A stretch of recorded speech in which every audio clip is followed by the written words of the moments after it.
ಎಲ್ಲರಿಗೂ ನಮಸ್ಕಾರ. ಈ ದಿನ ಬಯಲು ಸೀಮೆ ಅಥವಾ ಬೆದ್ದಲು ಸೀಮೆಯನ್ನು ಗಮನದಲ್ಲಿಟ್ಕೊಂಡು ಸಾಮುದಾಯಿಕ ತುಂತುರು ನೀರಾವರಿ ಯೋಜನೆ, ಸ್ವಸಹಾಯ ಪದ್ಧತಿಯ ಸಾಮುದಾಯಿಕ ತುಂತುರು ನೀರಾವರಿ ಯೋಜನೆಯನ್ನು ಮಾಡಿಕೊಳ್ತಕ್ಕಂಥದ್ರ ಬಗ್ಗೆ ನನ್ನ ಕೆಲವು ಆಲೋಚನೆಗಳನ್ನು ನಾನು ಈ ವಿಡಿಯೋ ಮುಖಾಂತರ ಆಸಕ್ತರಿಗೆ ಹಂಚಿಕೊಳ್ಳ ಬಯಸಿದ್ದೆ. ಸ್ನೇಹಿತರೆ, ಬರ ಬಂದಾಗ ನಾವು ಮಳೆ ಬಗ್ಗೆ, ನೀರಿನ ಬಗ್ಗೆ, ಬೆಳೆ ಬಗ್ಗೆ ಯೋಚನೆ ಮಾಡ್ತೀವಿ. ಅಂದರೆ ಸಂಕಟ ಬಂದಾಗ ವೆಂಕಟರಮಣ ಅಂತ. ಸ್ವಲ್ಪ ಇದನ್ನು ನಾವು ಶಾಶ್ವತವಾದ ಒಂದು ಪರಿಹಾರವನ್ನು ಕಂಡುಕೊಳ್ಳಿಕ್ಕೆ, ಯಾಕೆಂದರೆ ಪ್ರತಿ 8-10 ವರ್ಷಕ್ಕೊಮ್ಮೆ ಬೆದ್ದಲು ಸೀಮೆಗಳಿಗೆ ಬರ ಬರ್ತಕ್ಕಂಥದ್ದು ಸಾಮಾನ್ಯ. ರೈತರು ಈ ಕಷ್ಟಗಳನ್ನು ಎದುರಿಸ್ತಾ ಇರ್ತಾರೆ. ಆದರೆ ಈ ಸಮಸ್ಯೆಗೆ ಪರಿಹಾರ ಏನು ಅನ್ನೋದು ಸ್ವಲ್ಪ ಕಷ್ಟ. ಇದನ್ನು ಅವರವರು ವೈಯಕ್ತಿಕ ಆಲೋಚನೆ ಮಾಡಿಕೊಂಡು ಅವರವರ ವೈಯಕ್ತಿಕ ಭೂಮಿಯಲ್ಲಿ ನೀರಾವರಿ ಕಲ್ಪಿಸಿಕೊಳ್ಳೋದು ಅವರಿಗೆ ವೈಯಕ್ತಿಕ ಬಿಟ್ಟ ವಿಚಾರ. ಆದರೆ ವೈಯಕ್ತಿಕವಾದ ನೀರಾವರಿಯನ್ನು ಮಾಡಿಕೊಳ್ಳಲಿಕ್ಕೆ, ಅಂದರೆ ಕೊಳವೆ ಬಾವಿ ಮುಖಾಂತರ ಪಂಪ್ಸೆಟ್ ಮಾಡ್ಕೊಳ್ಳಿಕ್ಕೆ ಕೆಲವು 1 ಎಕರೆ, 2 ಎಕರೆ, 3 ಎಕರೆ ಆಸ್ತಿ ಇರ್ತಕ್ಕಂಥವ್ರಿಗೆ ಇದು ಸ್ವಲ್ಪ ಅಸಾಧ್ಯವಾದ ಮಾತು. 4-5 ಎಕರೆ ಇರೋರು ಏನಾದರೂ ಸ್ವಲ್ಪ ತಾಕತ್ತು ಮಾಡ್ತಾರೆ, ಬ್ಯಾಂಕು ಸಾಲ ಮಾಡ್ತಾರೆ ಅಥವಾ ಕೈ ಸಾಲ ಮಾಡ್ತಾರೆ, ಏನೋ ಮಾಡ್ತಾರೆ. ಸ್ವಲ್ಪ ಕಡಿಮೆ ಭೂಮಿ ಇರೋರಿಗೆ ಆದಾಯಗಳು ಇರಲ್ಲ, ಸಾಲ ಮಾಡಲಿಕ್ಕೂ ಆಗಲ್ಲ. ಅವರು ಮಳೆ ಬಂದರೆ ಮಾತ್ರ ಬೆಳೆ, ಇಲ್ಲದೆ ಇದ್ದರೆ ಮತ್ತೆ ಅವ್ರದ್ದು ಬದುಕು ಹೇಳುತ್ತಿರೋದು. ಇಂಥ ಕೆಲವು ಕಷ್ಟಗಳು ಎದುರಿಸ್ತಕ್ಕಂಥ ರೈತರು ಜಾಸ್ತಿ. ಸಣ್ಣ ಹಿಡುವಳಿ ಅಥವಾ ಅತಿ ಸಣ್ಣ ಹಿಡುವಳಿದಾರರು ಅಂತ ಕರಿತೀವಲ್ಲ, ಅವರಿಗೆ ಈ ಸಮಸ್ಯೆಗಳು ಸರ್ವೇ ಸಾಮಾನ್ಯ. ಇಂಥವರನ್ನು ಗಮನದಲ್ಲಿ ಇಟ್ಟುಕೊಂಡು ನಾನು ಈ ಮುಂದಿನ ವಿಚಾರಗಳನ್ನು ಹಂಚಿಕೊಳ್ಳ ಬಯಸ್ತೇನೆ.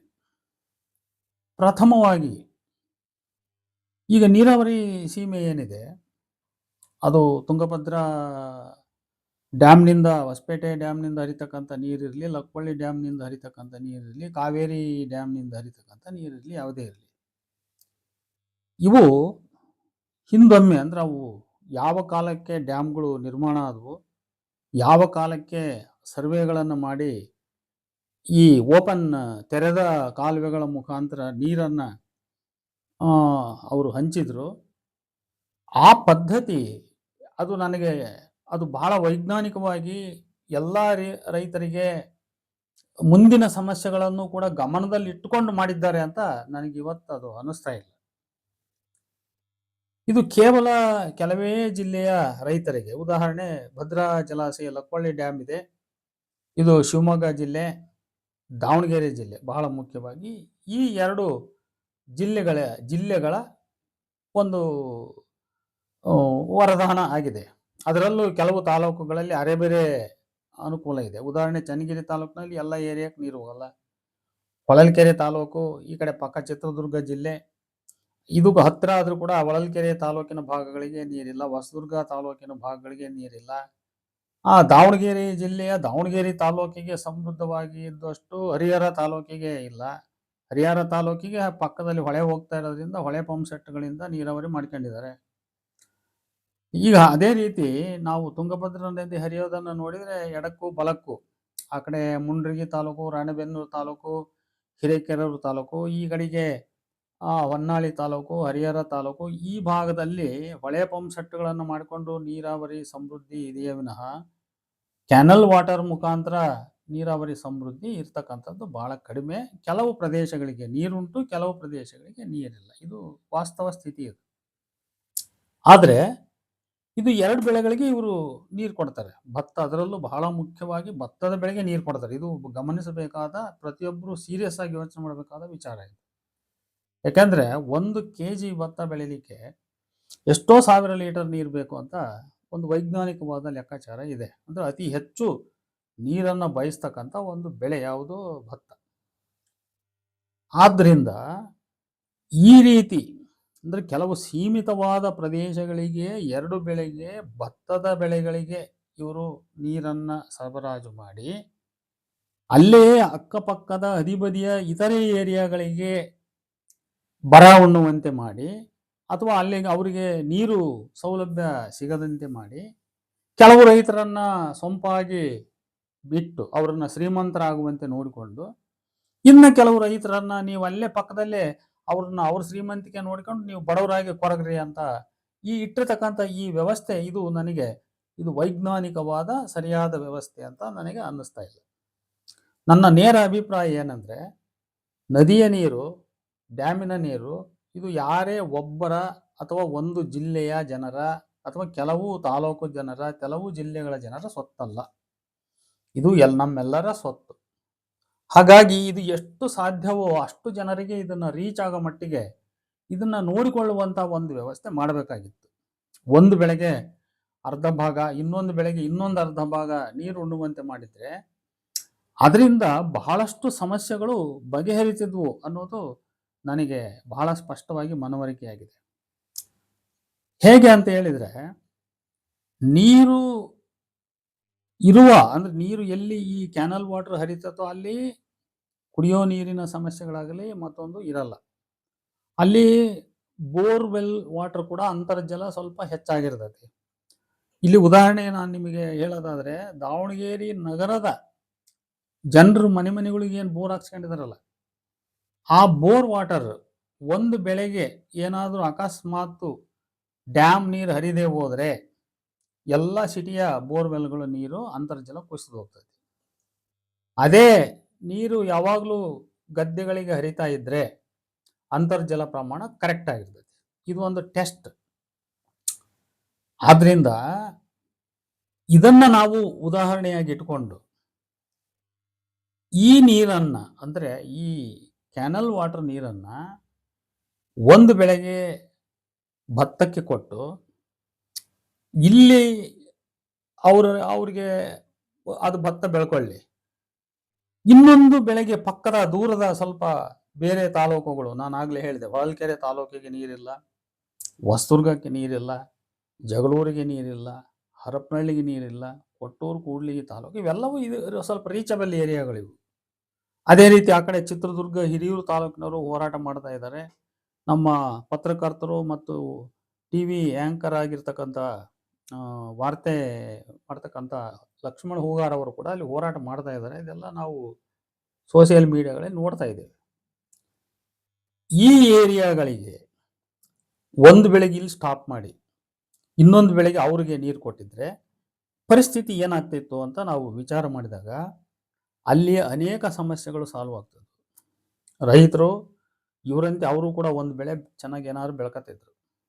ಭತ್ತ ಬೆಳೆದೇ ಹೋದ್ರು ಬೇರೆ ಹತ್ತಿ, ರಾಗಿ, ಮೆಕ್ಕೆಜೋಳ, ಶೇಂಗಾ, ಕುಸುಬೆ ಈ ಥರದ ಬೇರೆ ಬೇರೆ ಬೆಳೆಗಳು, ಬೇರೆ ಜೋಳ ಇಂಥವೆಲ್ಲ ಅವರು ಬೆಳ್ಕತ್ತಿದ್ರು. ಅಲ್ಲಿ ಆ ಭಾಗದಲ್ಲಿ ಹೊಲಗದ್ದೆಗಳಿಗೆ ನೀರು ಹರಿದು ಹೋಗಿದ್ರೆ ಅಲ್ಲಿ ಕೂಡ ಬೋರ್ವೆಲ್ಗಳ ಅಂತರ್ಜಲ ಇಂಪ್ರೂವ್ ಆಗಿರ್ತಿತ್ತು, ಅಲ್ಲಿ ಕುಡಿಯೋ ನೀರಿನ ಸಮಸ್ಯೆ ಸಾಲ್ವ್ ಆಗಿರ್ತಿತ್ತು. ಈ ರೈತರು ಸುಖವಾಗಿದ್ದಂತೆ ಆ ರೈತರು ಕೂಡ ಸುಖವಾಗಿರ್ತಿದ್ರು. ಇದೊಂದು ಸಮಾನ ಹಂಚಿಕೆ ಆಗ್ತಿತ್ತು. ಇದು ಏನಾಗಿದೆ ಅಂದ್ರೆ ಇಲ್ಲಿ ಯಾರೋ ಕೆಲವರಿಗೆ ನೀರಿನ ಸಮೃದ್ಧಿಯ ಸವಲತ್ತನ್ನು ಕೊಟ್ಟು ಇನ್ನೊಬ್ಬರನ್ನ ಕೊರಗಿಸಿದಂತೆ, ಒಬ್ರಿಗೆ ಹೊಟ್ಟೆ ತುಂಬ ಊಟ ಹಾಕಿ ಇನ್ನೊಬ್ರಿಗೆ ಖಾಲಿ ತಾಟು ಬಿಟ್ಟಂತೆ. ಹಾಗಾಗಿ ಈ ಕ್ರಮ ಇದು ವೈಜ್ಞಾನಿಕವಾದ ಕ್ರಮ ಇದು ಅಲ್ಲ. ಇವತ್ತು ರೈತ ಸಂಘಗಳಿದಾವೆ, ಆದರೆ ಅವು ಎಲ್ಲ ರೈತ ಸಂಘಗಳು ಬಹುಶಃ ಇಂಥ ನೀರಾವರಿ ಏರಿಯಾ ಭಾಗದಲ್ಲೇ ಸ್ಟ್ರಾಂಗ್ ಅದಾವ. ಅವರು ಇವ್ರಿಗೆ ವಿರುದ್ಧ, ಇವ್ರ ಹಿತಾಸಕ್ತಿಗೆ ವಿರುದ್ಧ ಅವ್ರು ಮಾತಾಡಲ್ಲ ಅವರು.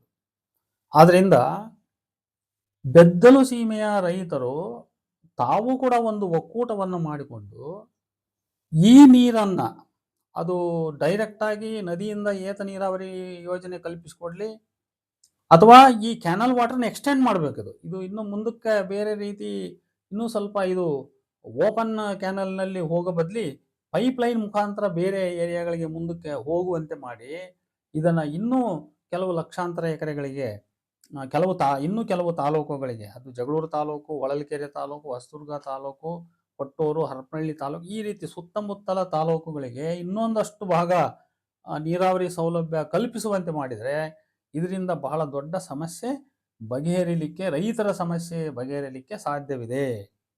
ಇದರಿಂದ ಆಗ್ತಕ್ಕಂಥ ಪ್ರಯೋಜನ ನಾನು ಇಂದಿನ ಒಂದು ವಿಡಿಯೋದಲ್ಲಿ ಹೇಳಿದ್ರೆ ಮತ್ತೊಮ್ಮೆ ನಾನು ಹೇಳ್ತೀನಿ ಇಲ್ಲಿ ನೋಡ್ರಿ, ಕುಡಿಯೋ ನೀರಿನ ಸಮಸ್ಯೆ ಸಹಜವಾಗಿ ಬಗೆಹರಿತೈತಿ. ಭೂಮಿಯ ಅಂತರ್ಜಲ ಜಾಸ್ತಿ ಆಗ್ತಾ ಹೋಗ್ತೈತಿ. ಕೆಲವು ರೈತರು ಅವರವರ ಹೊಲಗಳಲ್ಲಿ ಏನು ಬೋರ್ವೆಲ್ಗಳನ್ನು ಸ್ವಂತ ಮಾಡ್ಕೊಂತಾರೆ, ಅವ್ರಿಗೆ ಯಾವುದೇ ಆತಂಕ ಇಲ್ಲದೆ ನೀರಿನ ಸೌಲಭ್ಯ ಸಿಗ್ತೈತಿ. ಯಾವಾಗ ಇದು ನೀರಾವರಿ ಏರಿಯಾ ಅಂತ ಅನಿಸ್ಕೊಳ್ತೈತಿ, ಸಹಜವಾಗಿನೇ ಅಲ್ಲಿ ಭೂಮಿ ಇರೋರಿರ್ಲಿ ಭೂಮಿ ಇಲ್ಲದೆ ಇರೋರಿರ್ಲಿ ಅವರು ಪಶು ಸಂಗೋಪನೆಯನ್ನ ಮಾಡಲಿಕ್ಕೆ ಸಾಧ್ಯವಿದೆ. ಹಸು ಎಮ್ಮೆ ಕಟ್ಕೊಂಡ್ಬಿಟ್ಟು ಅದೆಲ್ಲ ಸಾಕ್ಲಿಕ್ಕೆ ಸಾಧ್ಯವಿದೆ. ಇದರಿಂದ ಆರ್ಗ್ಯಾನಿಕ್ ಗೊಬ್ಬರ ಮತ್ತೊಂದು ಎಲ್ಲ ಸಿಗ್ತೈತಿ. ಜೊತೆಗೆ ಹೈನುಗಾರಿಕೆ ಹೆಚ್ಚುತ್ತಾ ಹೋಗ್ತದೆ. ಹೌದಾ? ನೋಡಿ, ಇದು ಇಷ್ಟೆಲ್ಲ ಅನುಕೂಲಗಳು ಆಗ್ತವೆ. ಈ ಬಗ್ಗೆ ರೈತ ಸಂಘಗಳು, ಅದರಲ್ಲೂ ಮುಖ್ಯವಾಗಿ ಅಸಂಘಟಿತವಾಗಿರ್ತಕ್ಕಂಥ ಬೆದ್ದಲು ಸೀಮೆಯ ರೈತರು ಸಂಘಟಿತವಾಗಿ ಒಂದು ಚಿಂತನೆಯನ್ನ ಮಾಡಿ ಒಂದು ಹೋರಾಟವನ್ನ ಹುಟ್ಟು ಹಾಕಬೇಕು. ಇವತ್ತು ಲಕ್ವಳ್ಳಿ ಡ್ಯಾಮ್ ನೀರಿರಲಿ, ತುಂಗಭದ್ರಾ ನದಿ ಡ್ಯಾಮ್ ಇರಲಿ, ಅದು ಹಿನ್ನೀರಿರಲಿ ಮುನ್ನೀರಿರಲಿ, ಯಾವುದೇ ನೀರಿರಲಿ, ನಮಗೂ ನೀರು ಬೇಕು. ಇದು ಹೋರಾಟ. ನಾವು ಕೂಡ ಈ ನಾಡಿನ ಮಕ್ಕಳು, ನಮಗೂ ನೀರು ಬೇಕು. ನಾವು ಹೊಲಗಳನ್ನು ಹೊಂದಿದ್ದೇವೆ. ನಾವು ಬೆಳೆಗಳನ್ನು ಬೆಳೀತಕ್ಕಂಥ ಯೋಗ್ಯತೆ ನಮಗಿದೆ. ನಾವು ಹಸಿವಿನಿಂದ ನರಳುತ್ತಾ ಇದ್ದೇವೆ. ನಮ್ಮ ಬಯಕೆಯನ್ನು ಈಡೇರಿಸಬೇಕು ಸರ್ಕಾರ. ಒಂದು ಕಣ್ಣಿಗೆ ಸುಣ್ಣ, ಇನ್ನೊಂದು ಕಣ್ಣಿಗೆ ಬೆಣ್ಣೆ ಮಾಡಬಾರ್ದು ಅಂತ ಹೇಳಿ ಒಂದು ಹೋರಾಟವನ್ನ ಮಾಡಬೇಕು. ಸಂಬಂಧಪಟ್ಟ ರಾಜಕಾರಣಿಗಳ ಮುಖಾಂತರ ಸರ್ಕಾರದ ಮೇಲೆ ಪ್ರೆಷರ್ ತರಬೇಕು. ಈ ನೀರಾವರಿ ಯೋಜನೆಯನ್ನ ಪೈಪ್ಲೈನ್ ಮುಖಾಂತರ ಎಕ್ಸ್ಟೆಂಡ್ ಮಾಡಿ ಇತರೆ ಭಾಗಗಳಿಗೆ ನೀರು ಸೌಲಭ್ಯ ಸಿಗಬೇಕು. ಆಮೇಲೆ ಈಗಾಗಲೇ ಕೆರೆಗಳಿಗೆ ಸುಮಾರು ಕೂಡ್ಲಿಗಿ ತಾಲೂಕಿನ 77 ಕೆರೆಗಳಿಗೆ ನೀರು ಉಣಿಸ್ತಕ್ಕಂಥ ಒಂದು ಪ್ರಯತ್ನ ಅಲ್ಲಿ ನಡೆದಿದೆ. ಈಗಾಗಲೇ ಕೆಲವು ಊರುಗಳಿಗೆ ಕೆರೆಗಳಿಗೆ ನೀರು ಬಂದಿದೆ. ಕೊಟ್ಟೂರು ಕೆರೆಗೆ ಬಂದಿದೆ, ಮಂಗಾಪುರ ಕೆರೆಗೆ ನೀರು ಬಂದಿದೆ, ಹೀಗೆ ಬೇರೆ ಬೇರೆ ಕೆರೆಗಳಿಗೆ ನೀರು ಬಂದಿದೆ. ಆ ರೀತಿ ಅದು ಒಂದು ಬಹಳ ಉತ್ತಮವಾದ್ದು. ಇದರ ಮುಂದಿನ ಭಾಗ ನಾನು ಹೇಳ್ತೀನಿ. ನಾನು ಹೇಳಬೇಕಾಗಿರೋದು ಈಗ ನೆಕ್ಸ್ಟ್ ಇದರ ಮುಂದಿನ ಪಾರ್ಟ್. ಒಂದು ಹೋರಾಟ ಮಾಡಬೇಕು ಅಂತ ಹೇಳಿದೆ, ಅದು ಅವಶ್ಯಕ. ಇನ್ನೊಂದು, ಈ ರೀತಿ ನೀರು ಬಂದ ಮೇಲೆ ಮುಂದೆ ಏನು ಮಾಡಬೇಕು ಅಂತ ಪ್ರಶ್ನೆ. ಈಗ ನೋಡಿ, ಈ ರೀತಿ ಇನ್ನೂ ಹೆಚ್ಚು ಹಳ್ಳಿಗಳಿಗೆ ಈ ನೀರು ವಿಸ್ತಾರ ಆಗುವಂತೆ ಮಾಡಬೇಕು. ಕೆರೆಗಳು ಕೆಲವು ಕಡೆ, ಎಲ್ಲ ಊರುಗಳಿಗೂ ಕೆರೆ ಇರಲ್ಲ. ಕೆರೆ ಇರೋ ಊರಿಗೆ ಸರಿ ಬಿಡು. ಕೆರೆ ಇಲ್ಲದೆ ಇರೋ ಊರಿಗೆ ಏನು ಮಾಡಬೇಕು? ಅಲ್ಲಿ ಒಂದು ಕೆರೆ ನಿರ್ಮಾಣ ಮಾಡಬೇಕು. ಯಾವ ಥರ ಕೆರೆ ನಿರ್ಮಾಣ ಮಾಡಬೇಕು? ಅದಕ್ಕೆ ನಾನು ದಾವಣಗೆರೆದ ಉದಾಹರಣೆ ಕೊಡ್ತೇನೆ. ದಾವಣಗೆರೆ ಸಿಟಿಗೆ ಕುಡಿಯೋ ನೀರಿಗೋಸ್ಕರ 2-3 ಕೆರೆಗಳಿದ್ದಾವೆ ಇಲ್ಲಿ. ಒಂದು ಕುಂದವಾಡ ಕೆರೆ ಅಂತ ಭಾಳ ದೊಡ್ಡ ಕೆರೆ ಇದೆ ಅದು. ಇನ್ನೊಂದು ಇಲ್ಲಿ TV ಸ್ಟೇಷನ್ ಕೆರೆ ಇದೆ.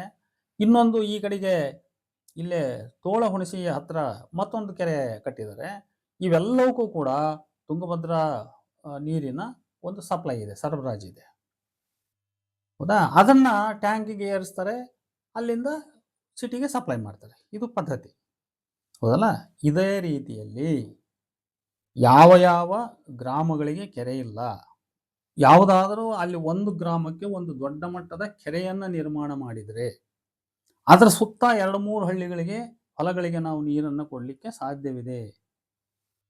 ಇದನ್ನ ಬಹಳ ವೈಜ್ಞಾನಿಕವಾಗಿ ಇಂಜಿನಿಯರ್ಗಳು ಹಚ್ಚಿ ಅದಕ್ಕೆ ಸಂಬಂಧಪಟ್ಟ ಅಧಿಕಾರಿಗಳನ್ನು, ತಜ್ಞರನ್ನು ನೇಮಿಸಿ ಸರ್ವೆ ಮಾಡಿಸಿ ಕೆರೆಗಳನ್ನು ನಿರ್ಮಾಣ ಮಾಡಿಸಿ ಏತ ನೀರಾವರಿ ಪದ್ಧತಿಯನ್ನು ವಿಸ್ತರಿಸ್ತಕ್ಕಂಥ, ನಾನು ಹೇಳ್ತಕ್ಕಂಥ ಮಾತಿದು ಏತ ನೀರಾವರಿಯನ್ನು ವಿಸ್ತರಿಸ್ತಕ್ಕಂಥ. ಈಗ ಉದಾಹರಣೆ ತುಂಗಭದ್ರಾ ಬ್ಯಾಕ್ ವಾಟರನ್ನು ಕೊಟ್ಟೂರವರೆಗೂ ಕುಡಿಯೋ ನೀರಿಗೆ ತಗೊಂಬಂದಾರೆ.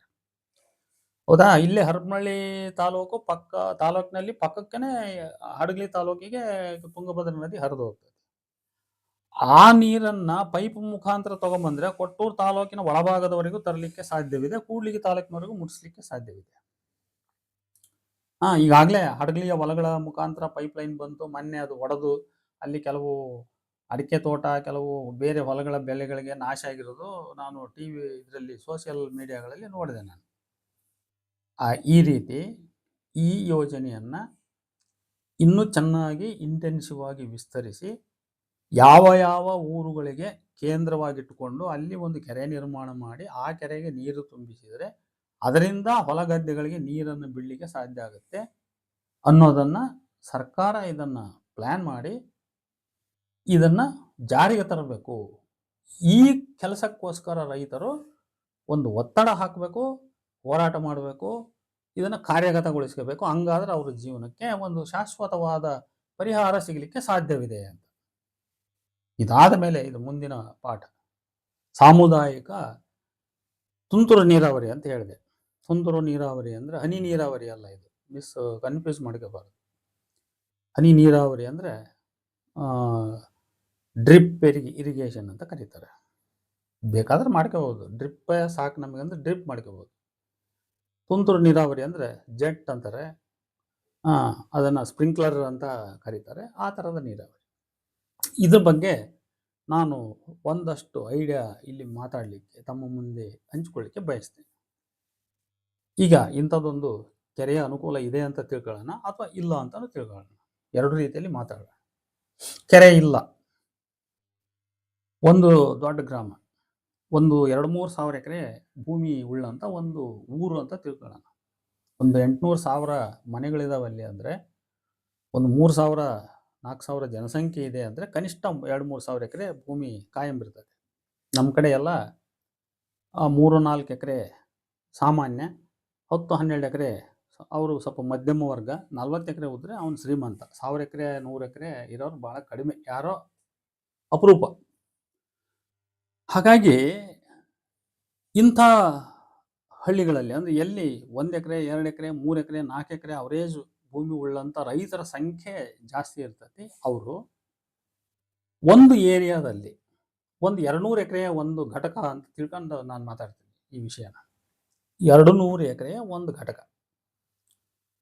200 ಎಕರೆಗೆ 1 ಎಕರೆಗೆ 50,000 ರೂಪಾಯಿದಂತೆ ನಾವು ಹಂಚಿಕೆ ಹಾಕಿದರೆ, ಇದು ಸೆಲ್ಫ್, ಯಾವುದೇ ಸರ್ಕಾರದ ಸಹಾಯ ಅಂತಲ್ಲ, ಇದು ರೈತರು ತಾವೇ ಸ್ವಯಂ ಆಸಕ್ತಿಯಿಂದ ಎಕರೆವಾರು 50,000ದಂತೆ 200 ಎಕರೆಗೆ ಹಣ ಸಂಗ್ರಹ ಮಾಡಿದರೆ 1 ಕೋಟಿ ರೂಪಾಯಿ ಆಗುತ್ತೆ. 1 ಕೋಟಿ ರೂಪಾಯಿನಲ್ಲಿ ನಾನು ಮುಂದೆ ಹೇಳ್ತಕ್ಕಂಥ ಈ ಯೋಜನೆಯನ್ನು ಕಾರ್ಯಗತಗೊಳಿಸಿಕೊಳ್ಳಲಿಕ್ಕೆ ಸಾಧ್ಯ ಇದೆ. ನಾನು ಏನು ಹೇಳ್ತಾ ಇದ್ದೀನಿ ಅಂದರೆ, ಒಂದು 15 ಕೊಳವೆ ಬಾವಿಗಳನ್ನು ನಾವು ಪಾಯಿಂಟ್ ಮಾಡಿ ಹಾಕ್ಸೋಣ. ಎಲ್ಲಿ ಹಾಕ್ಸೋಣ ಅಂತ ಪ್ರಶ್ನೆ. ಅದು ಕೆಲವೊಮ್ಮೆ ಯಾರದೋ ಖಾಸಗಿ ಹೊಲದಲ್ಲಿ ಬರ್ಬೋದು, ಅಥವಾ ಆ ಸಂಬಂಧಪಟ್ಟ ಜಿಲ್ಲಾಧಿಕಾರಿಗಳಿಂದ ತಹಸೀಲ್ದಾರರಿಂದ ನಾವು ಪರ್ಮಿಷನ್ ತಗೊಂಡು ಒಂದೊಂದು ಹಳ್ಳಿಗಳಲ್ಲಿ ಸಾರ್ವಜನಿಕ ಭೂಮಿ ಇರ್ತೈತೆ, ಅದು ಅಲ್ಲಿ ಗೋಮಾಳ ಬರ್ಬೋದು, ಅಥವಾ ಆ ಊರಿನ ಹಳ್ಳ ಬರ್ಬೋದು, ಅಥವಾ ಆ ಊರಿನ ಹಾಳು ಬಿದ್ದ ಕೆರೆ ಬರ್ಬೋದು, ಯಾವುದೋ ಬರ್ಬೋದು. ಅದು ಅಂಥ ಭಾಗಗಳಲ್ಲಿ ಒಟ್ಟು ಅದು ಸುತ್ತ ಎಷ್ಟಾದರೂ ಒಂದು 3 ಕಿಲೋಮೀಟ್ರು 4 ಕಿಲೋಮೀಟ್ರ್ವರೆಗೂ ಆಗಲಿ ಡಿಸ್ಟೆನ್ಸ್, ತೊಂದರೆ ಇಲ್ಲ. 3-4 ಕಿಲೋಮೀಟರ್ ಡಿಸ್ಟೆನ್ಸ್ನಲ್ಲಿ ಒಂದು 10 ಕೊಳವೆ ಬಾವಿ ನಮಗೆ ಸಕ್ಸಸ್ ಆಗಿ ನೀರು ಸಿಗಬೇಕು. ಆದರೆ ಅದಕ್ಕೆ ನಾವು 15 ಕೊಳವೆ ಬಾವಿ ಮಾಡಿಸ್ತೀವಪ್ಪ. ಅದರಲ್ಲಿ 4-5 ಫೇಲ್ ಆಗ್ತಾವ, ಒಂದು 10 ಉಳ್ಕತ್ತವ ಅಂತ ತಿಳ್ಕೊಳ್ಳೋಣ. ಇಷ್ಟು ಒಂದು ಕೊಳವೆ ಬಾವಿಗೆ ಅವರೇಜ್ 500 ಅಡಿ 600 ಅಡಿ ನಾವು ಲೆಕ್ಕ ಹಿಡ್ಕೊಂಡ್ರೆ, 500 ಅಡಿ ಲೆಕ್ಕ ಹಿಡ್ಕೊಳ್ಳೋಣ, 50,000. ಒಂದು ಕೊಳವೆ ಬಾವಿಗೆ 50,000, 100 ರೂಪಾಯಿಗೆ ಒಂದು ಅಡಿ ಅಂತೆ ಖರ್ಚಾಗುತ್ತೆ. ಅದು 50-60 ಸಾವಿರ ರೂಪಾಯಿಗೆ ಒಂದು ಕೊಳವೆ ಬಾವಿ. ಒಂದು 15 ಕೊಳವೆ ಬಾವಿ ನಾವು ಲೆಕ್ಕ ಹಾಕಿದರೆ 15 9 ಲಕ್ಷ ಆಯ್ತು. ಬೇಡ 10 ಲಕ್ಷ ಅಂತ ಇಟ್ಕೊಳ್ಳೋಣ. 10 ಲಕ್ಷದಲ್ಲಿ 15 ಕೊಳವೆ ಬಾವಿ ಆಗ್ತವೆ. ಅದರಲ್ಲಿ 4-5 ಫೇಲ್ ಆಗಿ 10 ಸಕ್ಸಸ್ ಆಗಿ ನಮ್ಗೆ ಉಳ್ಕೊತವೆ. ಇಷ್ಟು ಇಟ್ಕೊಳ್ಳೋಣ. ಅಂದರೆ ಒಂದು 10 ಲಕ್ಷ ಕೊಳವೆ ಬಾವಿಗಳಿಗೆ ಹೋಯಿತು ಅಲ್ವಾ. ಈಗ ಅದಕ್ಕೆ ನಾವು ಮೋಟ್ರ್ ಬೇಕು ಅಲ್ವಾ, ಮೋಟ್ರ್ ಬೇಕು. ಒಂದು ಅದಕ್ಕೆ ಸಂಬಂಧಪಟ್ಟ ಕೇಬಲ್ಲು, ಕರೆಂಟು, ಮತ್ತೊಂದು ಇತ್ಯಾದಿ ಎಲ್ಲ ಸೇರಿ ಅದನ್ನು ಕೂಡ ನೀವು 50,000ದಂತೆ ಲೆಕ್ಕ ಹಾಕಿದರೆ, ಅದು ಈಗ 10 ಕೊಳವೆ ಬಾವಿಗೆ ನಾವು ಕನೆಕ್ಷನ್ ತಗೊತಾ ಇದ್ದೀವಿ. 10 5 50, ಅದೊಂದು 5 ಲಕ್ಷ ಆಯಿತು. ಅಲ್ಲಿಗೆ 10 ಲಕ್ಷ, ಒಂದು 5 ಲಕ್ಷ, 15 ಲಕ್ಷ. 15 ಲಕ್ಷ ರೂಪಾಯಿಗಳಲ್ಲಿ ಮೋಟ್ರು ಮತ್ತು ಕೊಳವೆ ಬಾವಿ ನಮಗೆ ಆಗ್ತದೆ. ಇದಾದ ಮೇಲೆ ನಮ್ಮ ಮುಂದಿನ ಪ್ಲಾನ್ ಏನಂದ್ರೆ, ಇದಕ್ಕೆ ತಜ್ಞರ ನೆರವಿಲ್ಲದೆ ನಾವೇನು ಮಾಡೋಕ್ಕಾಗಲ್ಲ. ಇದು ನಾವು ಮೊದಲು ಜ್ಞಾಪಕ ಇಟ್ಕೋಬೇಕು. ಒಬ್ಬ ಸಿವಿಲ್ ಇಂಜಿನಿಯರ್, ಒಬ್ಬ ಮೆಕ್ಯಾನಿಕಲ್ ಇಂಜಿನಿಯರ್ ಇವರಿಬ್ಬರ ಸಹಾಯ ತಗೋಬೇಕು ನಾವು. ಒಂದು ಏರಿಯಾ ಸರ್ವೆ ಮಾಡಬೇಕು. ಅಂದರೆ ಒಂದು ಕಡೆ ಬರ್ತಕ್ಕಂಥ 200 ಏರಿಯಾ ಸರ್ವೆ ಮಾಡಿಸಿ, ಎಲ್ಲೆಲ್ಲಿ ನೀರು ಸಿಗುವ ಸಾಧ್ಯತೆ ಇದೆ ಎಂದು ಆ ಡಿಸ್ಟೆನ್ಸನ್ನು ಅಳತೆ ಮಾಡಿಕೊಂಡು, ಅದನ್ನು ಯಾವ ಎತ್ತರದ ಕೇಂದ್ರ ಸ್ಥಾನಕ್ಕೆ ತಗೊಂಬಂದರೆ ಎಲ್ಲ ಕಡೆಗೂ ನಾವು ನೀರನ್ನು ಡೆಲಿವರಿ ಕೊಡಲಿಕ್ಕೆ, ಈಸಿಯಾಗಿ ಡಿಸ್ಟ್ರಿಬ್ಯೂಟ್ ಮಾಡಲಿಕ್ಕೆ ಸಾಧ್ಯ ಅನ್ನೋದನ್ನು ಪ್ಲ್ಯಾನ್ ಮಾಡಿಸಿ, ಅಲ್ಲಿ ಆದಷ್ಟು ಸ್ವಲ್ಪ ಎತ್ತರ ಇರುವ ರೀತಿಯಲ್ಲಿ ಎಲ್ಲ ಕಡೆಗೂ ನೀರು ಫಾಸ್ಟಾಗಿ ಹರಿದೋಗ್ಬೇಕದು. ಒಂದು 10 ರಿಂದ 15 ಅಡಿ ಬೇಸ್ಮೆಂಟ್ ಹಾಕಿ, ಅದನ್ನು ಪಿಲ್ಲರ್ ಬೇಸ್ಮೆಂಟ್ ಹಾಕಲಿ, ಒಂದು 10 ಲಕ್ಷ ಲೀಟರ್ ನೀರು ಕೆಪಾಸಿಟಿ ಇರೋ ರೀತಿಯಲ್ಲಿ. ನಾನು ಸುಮ್ಮನೆ ಮಿನಿಮಮ್ ಮಾತಾಡ್ತಾ ಇದ್ದೀನಿ. ಇದನ್ನು ತೀರಾ ಲೆಕ್ಕಾಚಾರ ಇಟ್ಟು ನಾನು ಹೇಳ್ತಾ ಇಲ್ಲ. ಅದನ್ನು ತಜ್ಞರಾದರೆ ಕರೆಕ್ಟಾಗಿ ಹೇಳ್ತಾರೆ. ಇಷ್ಟು ಲಕ್ಷ ಲೀಟರ್ ಕೆಪಾಸಿಟಿ ನೀರನ್ನು ನಾವು ಸಂಗ್ರಹ ಮಾಡಿದರೆ ಇಷ್ಟು ಎಕರೆಗೆ ನೀರನ್ನು ಕೊಡ್ಬೋದು, ಇಷ್ಟು ಪ್ರೆಷರ್ ಸಿಗ್ತತಿ, ಹಿಂಗೆಲ್ಲ ಅವ್ರು ಲೆಕ್ಕಾಚಾರ ಹೇಳ್ತಾರೆ ಅವರು. ನಾನು ಒಂದು 10 ಲಕ್ಷ ಲೀಟರ್ ಕೆಪಾಸಿಟಿಯ ಒಂದು ಟ್ಯಾಂಕನ್ನು ಒಂದು 10-15 ಅಡಿ ಎತ್ತರದ ಬೇಸ್ಮೆಂಟ್ ಮೇಲೆ ಕಟ್ಬೋದು. ಆ ಬೇಸ್ಮೆಂಟ್ ಹೆಂಗೆ ಮಾಡ್ಬೋದು? ಪಿಲ್ಲರ್ ಬೇಸ್ಮೆಂಟ್ ಮಾಡ್ಬೋದು. ಪಿಲ್ಲರ್ ಬೇಸ್ಮೆಂಟ್ ಮಾಡಿದರೆ ಕೆಳಗಡೆ ಗೋಡೆ ಕಟ್ಟಿದರೆ ಅದೇ ಒಂದು ರೂಮ್ ಆಗ್ತತಿ. ಅಲ್ಲಿ ನೀರು ಕಟ್ಲಿಕ್ಕೆ ಹೋಗೋರಿಗೆ ಬರೋರಿಗೆ ಅವ್ರಿಗೆ ಅದು ನೆಲೆಸಲಿಕ್ಕೆ ಸ್ಥಳ ಆಗ್ತತಿ. ಅದೆಲ್ಲ ಅದು ಅನುಕೂಲ ಆಗ್ತದೆ. ಅದರಿಂದ ಯಾವ ತೊಂದರೆ ಏನಿಲ್ಲ. ಅಥವಾ ಪಿಲ್ಲರ್ ಬೇಸ್ಮೆಂಟ್ ಬೇಡ ಅಂದರೆ ಕಟ್ಟಡದ ಬೇಸ್ಮೆಂಟ್ ಮಾಡಿ ಅದನ್ನು ಪ್ಯಾಕ್ ಮಾಡಿ ಅದ್ರ ಮೇಲೆ ಕಾಂಕ್ರೀಟ್ ಹಾಕಿ, ಅದನ್ನು ಸಿವಿಲ್ ಇಂಜಿನಿಯರ್ ಹೇಳ್ತಾರೆ ಈ ಥರ ಮಾಡಿದರೆ ಅದು ಬಿಗಿ ಆಗ್ತತಿ. ಅದಕ್ಕೆ ಮೆಸ್ ವಾಲ್ ಮಾಡಿ ಒಂದು ಟ್ಯಾಂಕ್ ನಿರ್ಮಾಣ ಮಾಡಿಸೋದು. ಈಗ 10 ಕಡೆಯಿಂದ ನಾವು ಸೆಕ್ಷನ್ ಪೈಪ್ಸ್ ಹಾಕ್ತಿದ್ದೀವಿ. ಒಂದು 2.5-3 ಇಂಚು ಪ್ರೆಷರ್ ಹೊಡಿತಾ ಇದೆ ಒಂದು ಬೋರು ಅಂತ ನಾನು ಲೆಕ್ಕ ಹಾಕಿದರೆ, 10 ಬೋರಿಗೆ ಅಲ್ಲಿಗೆ 30 ಇಂಚು, 25 ರಿಂದ 30 ಇಂಚು ನೀರು ಆಗ್ತದೆ. ಅವು 10 ದಿಕ್ಕಿನಿಂದ ಟ್ಯಾಂಕಿಗೆ ಬೀಳಬೇಕು. ಅಥವಾ 10 ದಿಕ್ಕಿನಿಂದ ಒಂದು ಪೈಪಿಗೆ ತಗೊಂಬಂದು ಆ ಒಂದು ದೊಡ್ಡ ಪೈಪಿನಿಂದ ಟ್ಯಾಂಕಿಗೆ ಆಗಂಗೆ ಮಾಡ್ಬೋದು. ಇದು ಒಂದು ಪ್ಲ್ಯಾನ್ ಇದೆ. ಅಲ್ಲಿ ಆಯಾ ಅವಶ್ಯಕತೆ ಅಲ್ಲಿ ಹೆಂಗಿದೆ ನೋಡಿ ಅದನ್ನು ನಾವು ಡಿಸೈಡ್ ಮಾಡಬೇಕು. ಇದು ಹೆಂಗೆ ಮಾಡಿದರೆ ಚೆನ್ನಾಗಂತ. 10 ದಿಕ್ಕಿನಿಂದಲೂ ನೇರವಾಗಿ ಅದು ಟ್ಯಾಂಕಿಗೆ ಬರಬೇಕು ಅನ್ನೋದಾದರೆ ಟ್ಯಾಂಕಿಗೆ ಬರಬೇಕು. ಅಥವಾ 10 ದಿಕ್ಕಿನಿಂದ ಯಾವುದಾದ್ರೂ ಒಂದು ಸೆಂಟ್ರಲ್ ಪಾಯಿಂಟಿಗೆ ತಗೊಂಬಂದು ಅಲ್ಲಿಂದ ಒಂದು ದೊಡ್ಡ ಪೈಪು, ಈ 1 ಅಡಿ ಪೈಪು, 1.5 ಅಡಿ ಪೈಪು ಹಾಕಿ ಅಲ್ಲಿಂದ ಟ್ಯಾಂಕಿಗೆ ತಗೊಂಬರೋದಾದರೆ ಹಂಗೆ ಮಾಡಬೇಕು. ಆ ಥರ ಮಾಡಿ ಟ್ಯಾಂಕಿಗೆ ನೀರನ್ನು ಸಂಗ್ರಹ ಮಾಡಿಕೊಳ್ಳೋದು. ಇಲ್ಲಿ ಪೈಪಿನ ಖರ್ಚು ಗಿಚ್ಚು ಲೆಕ್ಕ ನಾವು ಹಾಕ್ಬೋದು, ಏನು ತೊಂದರೆ ಏನಿಲ್ಲ. ಈಗ 3 ಇಂಚ್ ಪೈಪು 700 ರೂಪಾಯಿ ರೇಟ್ ಇದೆ. 4 ಇಂಚ್ ಪೈಪು 800 ರೂಪಾಯಿ ರೇಟ್ ಇದೆ. ಹೌದಾ? ಒಂದು 100 ಪೈಪು ಅಂದರೆ 19.5 ಅಡಿ 20 ಅಡಿ ಪೈಪ್ ಇರ್ತದೆ. ಅದು ಒಂದು 100 ಪೈಪ್ ಅಂದರೆ 2000 ಅಡಿ ಲೆಕ್ಕ ಆಗ್ತದೆ. 200 ಪೈಪ್ ಅಂದರೆ 4000 ಅಡಿ ಆಗ್ತದೆ. ಒಂದು 10 4 ಕಿಲೋಮೀಟರ್ ಲೆಕ್ಕ ಆಗ್ತದೆ. 3.5-4 ಕಿಲೋಮೀಟ್ರು ಡಿಸ್ಟೆನ್ಸ್ ಆಯಿತು. ಲೆಕ್ಕ ಹಾಕ್ಬೋದಲ್ಲ. ಈಗ 700 ರೂಪಾಯಿ ಅಂದರೆ 100 ಪೈಪಿಗೆ 70,000 ಆಗ್ತದೆ. 200 ಪೈಪಿಗೆ 1,40,000 ಆಗ್ತದೆ ಅಲ್ವಾ? 1,40,000 ಇಂಟು ಅಂದರೆ ನಾವೆಲ್ಲ 400 ಅಡಿದ 4,000 ಅಡಿ ದೂರದಿಂದ ನೀರು ತರ್ತಾ ಇದೀವಿ ಅಂತ ತಿಳ್ಕೊಳ್ಳಿ ನಾವು. ಅದರಂತೆ 10 ಪಾಯಿಂಟ್ನಿಂದ ನೀರು ಬರ್ಬೇಕು ನಮಗೆ. 14 140 ಅಂದರೆ ಎಷ್ಟಾಯಿತು? 1,40,000 ಇಂಟು 10 ಅಂದರೆ 14 ಲಕ್ಷ ಆಯ್ತಲ್ಲ. 14-15 ಲಕ್ಷ ಪೈಪ್ ಆಯಿತು. ಎಲ್ಲಿಗೆ ಬಂದು ಬೀಳೋಕ್ಕೆ? ಅದು ಟ್ಯಾಂಕಿಗೆ ಬಂದು ಬೀಳೋಕ್ಕೆ. ಇದು ಸೆಕ್ಷನ್ ಇದು ಅಲ್ವಾ? ಇನ್ನು ಇದನ್ನು ಡಿಲಿವರಿ, ನೆಕ್ಸ್ಟ್ ಡಿಲಿವರಿ ಹೆಂಗೆ ಹೋಗಬೇಕು? ಅದು ಒಂದು ಎಷ್ಟು ಏರಿಯಾ, ನಾನು 200 ಎಕರೆ ಕೇಂದ್ರವಾಗಿ ಇಟ್ಕೊಂಡು ನಾನು ಮಾತಾಡ್ತಾ ಇದ್ದೇನೆ. 200 ಎಕರೆ ಏರಿಯಾಕ್ಕೆ ಬ್ಲಾಕ್ ವೈಸ್, ಈಗ ಹೆಂಗೆ ಸಿಟಿನಲ್ಲಿ ವಾರ್ಡ್ ವೈಸ್ ನೀರು ಕೊಡ್ತಾರೆ ನೋಡ್ರಿ. ಒಂದೊಂದು ವಾರ್ಡಿಗೆ ಒಂದೊಂದು ಗಂಟೆ, ಒಂದೊಂದು ವಾರ್ಡಿಗೆ 1 ಗಂಟೆ ಅಂತ ಹಿಂಗೆ ಕೊಡ್ತಾರೆ. ಹಿಂಗೆ ಶಿಫ್ಟ್ ಮಾಡಿ ನೀರು ಕೊಡ್ತಾರೆ. ಹೌದಾ? ಇದೇ ಕ್ರಮದಲ್ಲಿ ಅಲ್ಲಿ 40 ಎಕರೆ ಅದು ಒಂದೊಂದು ಪ್ಲಾಟ್ ಅಂತ ಮಾಡಿದರೆ 200 ಎಕರೆ 5 ಪ್ಲಾಟ್ ಆಗ್ತದೆ. 40 ಎಕರೆ ಅದು ಒಂದೊಂದು ಪ್ಲಾಟ್ ಅಂತ ಮಾಡಿದರೆ 200 ಎಕರೆನ 5 ಪ್ಲಾಟ್ ಆಗಿ ವಿಂಗಡಿಸ್ಬೋದು. 5 ಪ್ಲಾಟಿಗೆ ನಾವು ಡೆಲಿವರಿ ಅದನ್ನು 2 ಮುಖಾಂತರ ಕೊಡ್ಬೋದು, ಅಥವಾ ಒಂದೇ ಮೇನ್ ಪೈಪಲ್ಲಿ ಬೇಕಾದ್ರೆ ತಗೊಂಡು ಹೋಗ್ಬೋದು. ಅಲ್ಲಿಯ ಸಿಚುವೇಶನ್ನಿಗೆ ತಕ್ಕಂತೆ ಇದನ್ನು ನಾವು ನಿರ್ಧಾರ ಮಾಡಬೇಕು. ಅಲ್ಲಿಯ ಪರಿಸ್ಥಿತಿ ಹೆಂಗಿದೆ, ಒಂದು ಸಿಂಗಲ್ ಪೈಪಲ್ಲಿ ದೊಡ್ಡ ಪೈಪ್ ಹಾಕಿ ನಾವು ತಗೊಂಡೋಗಿ ಅಲ್ಲಲ್ಲೇ ಅದನ್ನು ಡಿಸ್ಟ್ರಿಬ್ಯೂಟ್ ಮಾಡ್ಬೋದು. ಆಮೇಲೆ ಸಣ್ಣ ಸಣ್ಣ ಪೈಪಾಗಿ ಡಿಸ್ಟ್ರಿಬ್ಯೂಟ್ ಮಾಡ್ಬೋದು. ಅದಕ್ಕೆ ರೆಡ್ಯೂಸರ್ ಕಾಲರ್ ಹಾಕಿ ಅಂತ ಇದ್ದರೆ ಅದು ಹಂಗೆ ಮಾಡ್ಬೋದು. ಹಾಗೆ 40 ಎಕರೆ 5 ಪ್ಲಾಟ್ ಮಾಡಿ ಆ 5 ಪ್ಲಾಟ್ಗಳಿಗೆ ನೀರನ್ನು ನೇರ ಪೈಪ್ನಾಗ ಹೋಗ್ಬೇಕು. ಓಪನ್ ಕಾಲುವೆ ಎಲ್ಲಿ ಬಳಸಬಾರ್ದು. ಓಪನ್ ಕಾಲುವೆ ಬಳಸಿದರೆ ನೀರು ವೇಸ್ಟು. ಆಮೇಲೆ ತುಂತುರು ನೀರಾವರಿ ಮಾಡೋಕ್ಕೆ ಬರಲ್ಲ, ಅಥವಾ ನಾವು ಡ್ರಿಪ್ ಇರಿಗೇಷನ್ ಮಾಡೋಕ್ಕೆ ಬರಲ್ಲ. ಏನಿದ್ರು ಪೈಪು ಸೆಕ್ಷನ್ನು ಹೆಂಗೆ ಪೈಪ್ನಿಂದ ಟ್ಯಾಂಕಿಗೆ ಬಂದುಬಿಡ್ತದೆ ಹಂಗೆ ವಾಪಸ್ ಹೊಲಕ್ಕೆ ಹೋಗೋದು ಕೂಡ ಪೈಪ್ನಿಂದಲೇ ಹೋಗ್ಬೇಕು. ನೀರು ಎಲ್ಲಿ ಓಪನ್ ಕಾಣೋಂಗಿಲ್ಲ. ಅದು ಆ ಥರದ ಒಂದು ಸಿಸ್ಟಮನ್ನು ಅಳವಡಿಸ್ಕೋಬೇಕು. ಅಳವಡಿಸ್ಕೊಂಬಿಟ್ಟು ಎಲ್ಲ ಹೊಲಗಳಿಗೆ ಅವನು 1 ಎಕರೆನಿರಲಿ 2 ಎಕರೆನಿರಲಿ 3 ಎಕರೆನಿರಲಿ ಅವನು ಹೊಲದವರೆಗೂ ನೀರು ಮುಟ್ಸೋದು ಇದು ಸಾಮುದಾಯಿಕ. ಹೊಲದೊಳಗೆ ಅವನವನಿಗೆ ಅಗತ್ಯಕ್ಕೆ ತಕ್ಕಂಥ ವ್ಯವಸ್ಥೆ ಅವ್ನು ಮಾಡ್ಕೋಬೇಕು. ಅವನು ಡ್ರಿಪ್ ಮಾಡ್ಕೊಂತಾನೋ ಸ್ಪ್ರಿಂಕ್ಲರ್ ಮಾಡ್ಕೊಂತಾನೋ ಮಾಡಬೇಕು. ಓಪನ್ ನೀರು ಹರಿಸೋಕ್ಕೆ ಅವಕಾಶ ಕೊಡಬಾರ್ದು. ಯಾವುದೇ ಹೊಲಕ್ಕೆ ಓಪನ್ ಆಗಿ ನೀರು ಹರಿಸ್ಲಿಕ್ಕೆ ಅವಕಾಶ ಕೊಡಬಾರ್ದು.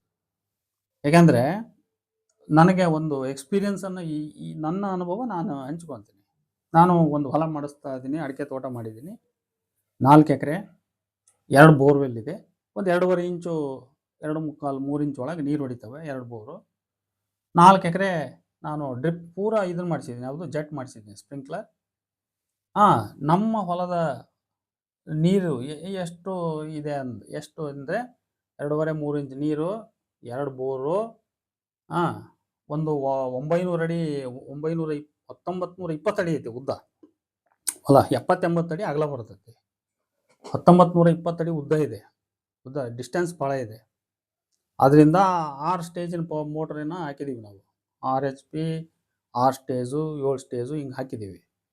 ಅದರಲ್ಲಿ ಒಂದು ಶಿಫ್ಟಿಗೆ ಅಂದರೆ 7 ಗಂಟೆ ಏನು ಕರೆಂಟು ನೀರು ಕೊಡ್ತಾರಲ್ಲ, ಆ ಒಂದು ಶಿಫ್ಟಿಗೆ 1 ಎಕರೆ ಕರೆಕ್ಟಾಗಿ ಸಮೃದ್ಧಿಯಾಗಿ ತುಂಬ್ತದೆ. ಅಂದರೆ 4 ಎಕರೆ ನಾವು ನೆನೆಸ್ಲಿಕ್ಕೆ ನಮಗೆ 4 ದಿವಸ ಸಾಕು. ಕರೆಕ್ಟಾಗಿ ಕರೆಂಟ್ ಇತ್ತಂದರೆ ಯಾವುದೇ ತೊಂದರೆ ಇಲ್ಲದೆ 4 ದಿವಸ ಸಾಕು. 4 ದಿವಸ ನಾವು ಆ ಸಮೃದ್ಧವಾಗಿ ನೀರು ನೆನೆಸಿದ ಮೇಲೆ ನಾವು ಮತ್ತೆ 1 ವಾರ ನೀರು ಕಟ್ಟೋ ಅವಶ್ಯಕತೆ ಇಲ್ಲ. ಈವನ್ ಬೇಸಿಗೆಯಲ್ಲೂ ಕೂಡ. ಮಳೆಗಾಲದಲ್ಲಿ ಆದರೆ ಇನ್ನೂ ಜಾಸ್ತಿ ಟೈಮ್ ತಗೊಳ್ತದೆ. ನೋಡಿ, ಇದನ್ನು ನಾವು ಲೆಕ್ಕ ಇಟ್ಕೊಂಡ್ರೆ ಈಗ ಇಲ್ಲಿ 10 ಬೋರ್ ಕೆಪಾಸಿಟಿ ಇದೆ ಇದು. 2 ಬೋರಿಗೆ ಒಂದು ದಿನಕ್ಕೆ ಒಂದು ಶಿಫ್ಟಿಗೆ 1 ಎಕರೆ ಹೊಡಿತೈತಿ. ಅಂದರೆ ಈಗ 10 ಬೋರಿಗೆ ಅದೇ ಥರ ಲೆಕ್ಕ ಹಾಕ್ಬೋದು, ಡಿವೈಡ್ ಮಾಡ್ಬೋದು ನಾವು. 10 ಬೋರಿಗೆ 5 ಎಕರೆ, ಒಂದು ಶಿಫ್ಟಿಗೆ 5 ಎಕರೆ ನೀರು, 6 ಎಕರೆ ನೀರು ನಾವು ಮೇಂಟೈನ್ ಮಾಡ್ಬೋದು. ಅದೇ ರೀತಿ ಅಲ್ಲಿಯ 40 ಎಕರೆ ನಾವು ನೀರು ಹರಿಸ್ಲಿಕ್ಕೆ ನಮಗೆ ಒಂದು 4-5 ದಿವಸ ಟೈಮ್ನಲ್ಲಿ ಒಂದು ಬ್ಲಾಕ್ ನಾವು ನೀರನ್ನು ಸಮೃದ್ಧವಾಗಿ ಕೊಡ್ಬೋದು. ಇನ್ನೂ ಜಾಸ್ತಿ ಇದನ್ನು ಇನ್ನೂ ಮಾಡ್ಬೋದು.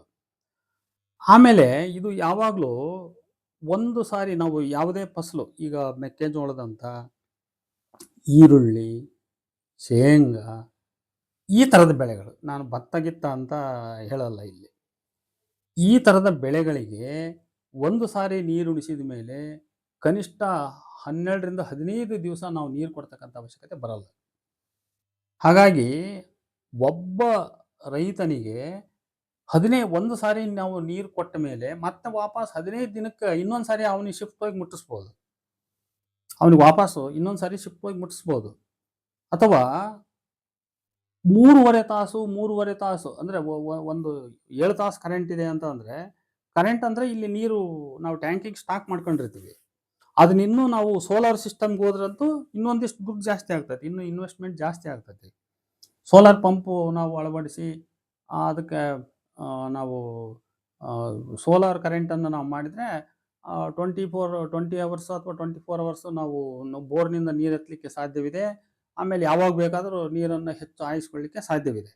ಆದರೆ ಇವತ್ತು ಇದು ಸರ್ಕಾರ ಕೊಡ್ತಕ್ಕಂಥ ಕರೆಂಟಿನಿಂದ ನಾನು ಲೆಕ್ಕ ಹಾಕಿ ನಾವು ಹೇಳೋದಾದರೆ, ಇದನ್ನು ಈ ರೀತಿ ಮಾಡಿ ಒಂದು 10-12 ದಿವಸಕ್ಕೊಮ್ಮೆ ಪ್ರತಿಯೊಬ್ಬರಿಗೂ ನೀರು ಮುಟ್ಟಿಸ್ಲಿಕ್ಕೆ ವಾಲ್ ಸಿಸ್ಟಮ್ ಮಾಡ್ಕೊಂಬಿಟ್ಟು ಪ್ರತಿಯೊಬ್ಬರಿಗೂ ಒಂದು ಸಾರಿ ನಾವು ನೀರು ಬಿಟ್ಟರೆ 3.5 ತಾಸು ಕೊಟ್ಬಿಡೋದು. ಆಮೇಲೆ ಇನ್ನೊಂದು ಶಿಫ್ಟಿಗೆ ಮತ್ತೆ 3.5 ತಾಸು ಮತ್ತೆ ಬೇರೆ ಇನ್ನೊಂದು ಕೆಲವು ಎಕರೆಗಳಿಗೆ ನೀರು ಕೊಡೋದು. ಅದನ್ನು ವೈಜ್ಞಾನಿಕವಾಗಿ ಇದನ್ನು ಕರೆಕ್ಟಾಗಿ ಒಂದು ಲೆಕ್ಕಾಚಾರ ಮಾಡಿ, ನಮ್ಮ ನೀರಿನ ಅವೈಲಬಿಲಿಟಿ ಎಷ್ಟಿದೆ, ಪ್ರೆಷರ್ ಎಷ್ಟಿದೆ, ಒಂದು ಕಡೆಗೆ ನೀರು ಕೊಟ್ಟರೆ ಎಷ್ಟು ತಾಸಿಗೆ ಅಲ್ಲಿ ಹೊಲಗಳು ನೆನೀತವೆ, ಅದರಲ್ಲೂ ಈ ಹನಿ ನೀರಾವರಿ ಮತ್ತು ತುಂತುರು ನೀರಾವರಿ ಇವುಗಳಿಂದ ಭಾರಿ ಮಿತವಾದ ನೀರಿನ ಬಳಕೆಯಿಂದ ಬೆಳೆಗಳನ್ನು ಚೆನ್ನಾಗಿ ಬೆಳೀಲಿಕ್ಕೆ ಸಾಧ್ಯವಿದೆ. ನೀರು ಹೆಚ್ಚು ಪೋಲಾಗಲ್ಲ, ಇದು ಹೆಚ್ಚು ಖರ್ಚಾಗ ಅವಶ್ಯಕ್ಕಿಂತ ಹೆಚ್ಚಿನ ನೀರು ಬೇಕಾಗಲ್ಲ. ಒಂದು 4-6 ಬಳ್ಳು ಅಥವಾ 6 ಇಂಚ್ ಅಂತ ತಿಳ್ಕೊಳ್ಳೋಣ. 4ರಿಂದ 6 ಇಂಚು ನೆಲ ನೆನೆಯಲಿಕ್ಕೆ 3 ತಾಸು 3.5 ತಾಸು ಸಾಕು. ಹೌದಾ? ಹೀಗೆ ಒಂದು ಯೋಜನೆಯನ್ನು ನಾವು ಬರ ಸೀಮೆಯ ಬೆದ್ದಲು ಸೀಮೆಯ ರೈತರು ಯಾಕೆ ಮಾಡ್ಕೋಬಾರ್ದು ಅಂತ ನನ್ನ ಪ್ರಶ್ನೆ. ನಾವ್ಯಾಕೆ ಎಲ್ಲರೂ ತಲೆ ಮೇಲೆ ಕೈ ಹೊತ್ಕೊಂಡು ಕೂತ್ಕೊಳೋದು, ಅಥವಾ ಗುಡಿ ಮುಂದೆ ಚಾವಂಗಾಡಿಕೆ ಅಂತ ಕೂತ್ಕೊಳೋದು? ನಾವು ಒಂದು ರೈತರು ಒಂದು ಚಿಂತನಾ ಚಾವಡಿ ಅಂತ ಮಾಡಿ ಒಂದು ಸಂಘಟನೆ ಮಾಡಿಕೊಂಡು ನಾವು ಇದನ್ನು ಒಂದು ಕಾರ್ಯಪ್ರವೃತ್ತರಾಗಿ ಒಂದು ಕೆಲವು ತಜ್ಞರನ್ನು ಕರೆಸಿ ಒಂದು ಒಳ್ಳೆಯ ಚಿಂತನೆಯನ್ನು ಮಾಡಿ ಅದಕ್ಕೆ ಬೇಕಾದಂಥ ಕಾಂಟ್ರಿಬ್ಯೂಷನ್ನು ಅದಕ್ಕೆ ಯಾವುದೇ ಕಾನೂನಿನ ತೊಡಕು ಬರದಂತೆ, ಒಬ್ಬರ ಮಧ್ಯೆ ಒಬ್ಬರು ಜಗಳ ಆಗದಂತೆ ಒಂದು ಸ್ಪಷ್ಟವಾದ ಅಗ್ರಿಮೆಂಟನ್ನು ಮಾಡಿಕೊಂಡು ಆ ಅಗ್ರಿಮೆಂಟ್ಗೆ ಎಲ್ಲರಿಂದ ಸಹಿ ಮಾಡಿಸ್ಕೊಂಡು ಒಂದು ಕಾರ್ಯಯೋಜನೆ ಮಾಡ್ಬೋದು. ಒಂದು ಬೋರ್ ಫೇಲ್ ಆದ್ರೆ ಮತ್ತೆ ಬೋರ್ ಹಾಕ್ಬೋದು, ಅಲ್ಲಿಗೆ ಮತ್ತೆ ತಗೊಂಬಂದು ಅದನ್ನು ಪೈಪಿಗೆ ಮತ್ತೆ ಸೇರಿಸ್ಕೋಬೋದು. ಅದು ಮುಂದೆ ಏನೇನಾಗುತ್ತೋ ಹಂಗೆ ಮಾಡ್ಕೊಂತ ಹೋಗ್ಲಿಕ್ಕೆ ಸಾಧ್ಯ ಇದೆ. ಹೌದಾ? ಇದು ಒಂದು. ಇನ್ನೊಂದು, ಈ ರೀತಿ ಮಾಡಿದ ವ್ಯವಸ್ಥೆಗೆ ಅಲ್ಲೇನಾದರೂ ಪಕ್ಕಕ್ಕೆ ನಾವಾಗಲೇ ಹೇಳಿದ್ವಲ್ಲ, ಏತ ನೀರಾವರಿಯ ಕೆರೆ ಬಂದಿತ್ತು ಅಂತ ತಿಳ್ಕೊಳ್ಳೋಣ. ಆ ಕೆರೆಯ ನೀರನ್ನು ಕೂಡ ಇದಕ್ಕೆ ನಾವು ಬಳಸ್ಕೋಬೋದಲ್ಲ. ಆವಾಗ ಯಾವುದೋ ಒಂದು ಅಲ್ಲಿ ಈಗ ಎಷ್ಟೋ ಕೆರೆಗಳಿಗೆ ಸೂಳೆ ಕೆರೆ ಇದೆ, ಸೂಳೆ ಕೆರೆಗಳಿಗೆ ಎಷ್ಟೋ ಮಂದಿ ಜನ ಮೋಟರ್ ಕುಂದಿಸ್ಕೊಂಡಿದ್ದಾರೆ ಅಲ್ಲಿ, ಅಡಿಕೆ ತೋಟದವರು. ಆ ರೀತಿ ರೈತರು ಆ ಕೆರೆಗೆ ಬಂದಂಥ ನೀರನ್ನು ತಮ್ಮ ಬೋರ್ವೆಲ್ಗಳ ಸಹಾಯಕ್ಕೆ ತೆಗೆದುಕೊಂಡು ಇನ್ನೊಂದಿಷ್ಟು ಒಂದು ಪೈಪ್ಲೈನ್ ಮುಖಾಂತರ ನೀರನ್ನು ತಮ್ಮ ಟ್ಯಾಂಕಿಗೆ ಅವರು ಸಂಗ್ರಹ ಮಾಡಿಕೊಂಡ್ರೆ, ಈ ರೀತಿ ಒಂದು 200-250 ಎಕರೆ ಒಂದು ಘಟಕ, ನಾನು ಹೇಳ್ತಾ ಇರೋದು, ನಾನು ಇಲ್ಲಿ ತನಕ ಚರ್ಚೆ ಮಾಡಿದ್ದು ಒಂದು ಘಟಕ. ಇದಕ್ಕೆ ನಾವು ಇನ್ವೆಸ್ಟ್ ಮಾಡ್ತಕ್ಕಂಥ ಹಣ ಕೇವಲ 1 ಕೋಟಿ ರೂಪಾಯಿ. ಒಂದು 25-30 ಲಕ್ಷ ರೂಪಾಯಿದಲ್ಲಿ ಟ್ಯಾಂಕ್ ಆಗುತ್ತೆ, 15 ಲಕ್ಷ ರೂಪಾಯಿದಲ್ಲಿ ಬೋರ್ ಆಗ್ತದೆ, ಒಂದು 30 ಲಕ್ಷ ರೂಪಾಯಿದಲ್ಲಿ ಪೈಪ್ ಆಗ್ತಾವೆಲ್ಲ. 15 ಲಕ್ಷ ಸೆಕ್ಷನ್ ಪೈಪ್ ಆದರೆ ಇನ್ನೊಂದು 15 ಲಕ್ಷ ಡೆಲಿವರಿಗೆ ಆಗ್ತದೆ. ಇದನ್ನು ಕುಂತ್ಕೊಂಡು ಕ್ಲೀನಾಗಿ ಲೆಕ್ಕ ಹಾಕಿದರೆ ಎಲ್ಲ ಲೆಕ್ಕ ಕೈ ಸಿಗುತ್ತೆ ನಮಗೆ. 1 ಕೋಟಿ ರೂಪಾಯಿ ಒಂದು 200 ಎಕರೆಯ 200 ಎಕರೆಯ ರೈತರು ಸಹಭಾಗಿಯಾಗಿ ಮಾಡಲಿಕ್ಕೆ ಇವತ್ತು ದೊಡ್ಡ ಕಷ್ಟ ಏನಲ್ಲ. ಎಕರೆಗೆ 50,000 ರೂಪಾಯಿ ಸಂಗ್ರಹ ಮಾಡ್ತಕ್ಕಂಥದ್ದು ಇದು ಯಾವುದೇ ದುಬಾರಿಯ ಯೋಜನೆ ಆಗಲ್ಲ. ದುಬಾರಿ ಯೋಜನೆ ಆಗಲ್ಲ. ಇದಕ್ಕೇನಂದರೆ ಸರಿಯಾದ ರೀತಿ ಪ್ಲ್ಯಾನ್ ಬೇಕು, ಆಮೇಲೆ ನಮ್ಮಲ್ಲಿ ಒಂದು ವಿಲ್ ಪವರ್ ಬೇಕು. ಅದಕ್ಕೆ ಕರೆಕ್ಟಾಗಿ ಅಗ್ರಿಮೆಂಟ್ ಮಾಡಬೇಕು ಸರಿಯಾಗಿ. ನಾಳೆ ಯಾವ ರೈತರ ಮಧ್ಯೆ ಕಿತ್ತಾಟ ಬರಬಾರ್ದು, ಕಾನೂನಾತ್ಮಕವಾದ ತೊಡಕುಗಳು ಬರಬಾರ್ದು. ಅದಕ್ಕೆ ಸರ್ಕಾರದಿಂದ, ತಹಸೀಲ್ದಾರಿಂದ ಪರ್ಮಿಷನ್ ತಗೋಬೇಕು, ಜಿಲ್ಲಾಧಿಕಾರಿಯಿಂದ ತಗೋಬೇಕು. ಅದನ್ನು ಲೀಗಲಿ ಕರೆಕ್ಟಾಗಿ ಮಾಡ್ಕೋಬೇಕು. ಯಾಕಂದರೆ ಈಗ ಸಾರ್ವಜನಿಕ ಸ್ಥಳಗಳಲ್ಲಿ ನಾವು ನೀರು ಸಿಗ್ತತಿ, ಆ ನೀರನ್ನು ಎತ್ಕೊಳ್ಳಿಕ್ಕೆ ರೈತರು ಬಳಸ್ಕೊಳ್ಳೋಕ್ಕೆ ಅದಕ್ಕೂ ಕೆಲವು ತೊಡಕುಗಳಿರ್ತವೆ. ಇವತ್ತು ಎಲ್ಲೋ ಹಳ್ಳದಲ್ಲಿ ಮಳ್ಳ ಅಂತಾರೆ, ತಹಸೀಲ್ದಾರ್ ಬಂದು ಹಿಡಿದು ಟ್ಯಾಕ್ಟ್ರಿ ಹಿಡಿದು ದಂಡ ಹಾಕ್ತಾನೆ. ಹೌದಾ?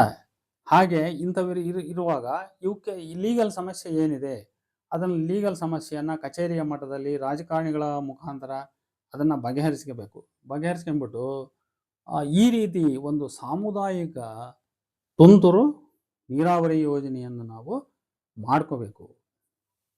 ಆ ಮುಖಾಂತರ ರೈತರು ಇವತ್ತು ನಿತ್ಯ ಏನು ಸಮಸ್ಯೆಗಳನ್ನು ಎದುರಿಸ್ತಾ ಇದ್ದಾರೆ, ಬೆಳೆ ಬೆಳೆಯೋದಾಗಲಿ, ಅದರಿಂದ ಮುಂದಿನ ನೋಡ್ರಿ ಮಕ್ಕಳ ಭವಿಷ್ಯ, ಅವ್ರ ಮದುವೆ ಮುಂಜಿ, ಅವ್ರ ಶಿಕ್ಷಣ, ಇವೆಲ್ಲ ಇಂಥ ತೊಡಕಿಗೆ ಸಿಲುಕಿನೇ ನಮ್ಮಲ್ಲಿ ಪ್ರಾಬ್ಲಮ್ಸ್ಗಳು ಉಂಟಾಗ್ತಕ್ಕಂಥದ್ದು. ಅದರಿಂದ ಇಂಥದ್ದೊಂದು ಪ್ಲ್ಯಾನನ್ನು ನಾನು ಹಂಚಿಕೊಂಡಿದ್ದೇನೆ. ಇದು ಕೆಲವರಿಗೆ ಇದು ಪ್ರಯೋಜನಕಾರಿ ಆಗಬಹುದು ಅಂತ. ಇದ್ರ ಜೊತೆಗೆ ನಾನು ಆಗಲೇ ಪ್ರಾರಂಭದಲ್ಲಿ ಹೇಳಿದೆ, ನದಿಯ ನೀರು, ಡ್ಯಾಮಿನ ನೀರು, ಅದು ಕೆರೆಯ ನೀರು, ಅದು ಸಾರ್ವಜನಿಕರ ಸ್ವತ್ತು. ಅದನ್ನು ಬಳಸ್ಕೊಳ್ಳಿಕ್ಕೆ ನಮ್ಮೆಲ್ಲರಿಗೂ ಹಕ್ಕಿದೆ. ಅದರ ಬಗ್ಗೆ ಅರಿತು ನಾವು ಸರಿಯಾದ ಹೋರಾಟವನ್ನು ಮಾಡಬೇಕು. ಎಲ್ಲಿ ಎಳ್ಳೆಳ್ಳು ಬೆಳೆಗೆ ನೀರು ಕೊಟ್ಟು ಅವರು ಕೆಲವು ಸೀಮಿತ ಭಾಗದ ಜನರನ್ನು ಶ್ರೀಮಂತರನ್ನಾಗಿ ಮಾಡ್ತಾ ಇದ್ದಾರೆ. ಒಂದು ಕಣ್ಣಿಗೆ ಸುಣ್ಣ, ಇನ್ನೊಂದು ಕಣ್ಣಿಗೆ ಬೆಣ್ಣೆ. ಇಂಥ ಡಿಸ್ಕ್ರಿಮಿನೇಷನ್ ವಿರುದ್ಧ ನಾವು ಹೋರಾಟ ಮಾಡ್ತಕ್ಕಂಥ ಮನೋಭಾವವನ್ನು ಕೂಡ ಕಲ್ತ್ಕೋಬೇಕು. ಆ ನೀರು ಬರದ ಸೀಮೆಗೂ ಕೂಡ ಅದು ವಿಸ್ತರಿಸಿ ಹರಿದು ಬರುವಂತೆ ಮಾಡುವ ಪ್ರಯತ್ನವನ್ನು ನಾವು ಮಾಡಬೇಕು. ಈ ಬಗ್ಗೆ ನಾವು ಒಂದು ಒಳ್ಳೆಯ ಹೋರಾಟ ಮಾಡಬೇಕು. ಇಲ್ಲಿ ನಮ್ಮ ಲಕ್ಷ್ಮಣ ಹೂಗಾರ್ ಅವರು ಆ ಹಿರಿಯೂರು ಕಡೆ ಒಂದು ಒಳ್ಳೆಯ ತಂಡವನ್ನು ಕಟ್ಟಿ ಅವರು ಹೋರಾಟ ಮಾಡ್ತಾ ಇದ್ದಾರೆ. ಅದು ತುಂಬ ಶ್ಲಾಘನೀಯ. ಅಂಥ ವಿಚಾರವಂತರು ನಮ್ಮ ಕಡೆನೂ ಹುಟ್ಟಬೇಕು, ನಮ್ಮ ಕಡೆ ರೈತರು ಆಲೋಚನೆ ಮಾಡಬೇಕು ಅಂತ ಹೇಳ್ತಾ ನಾನು 2 ಮಾತುಗಳನ್ನು ಮುಗಿಸ್ತಾ ಇದ್ದೀನಿ. ನಮಸ್ಕಾರ.